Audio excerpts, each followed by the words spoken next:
bulb on it. All right, guys, this is the trash can that I repaired.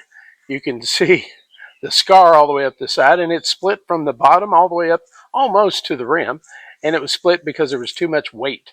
My wife had thrown away containers of potting soil in it, and eventually the weight in it split, and it never got taken down to the And curb you're not for going to get it out. trash disposal, and it didn't have a bag in it. Anyway, I have repaired the split.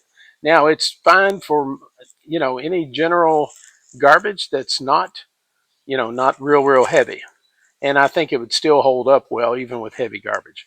Anyway, a 40-gallon trash can is going to cost you some bucks, especially a Rubbermaid. So you can repair that one and give it a little new life, and add a trash receptacle to your shop.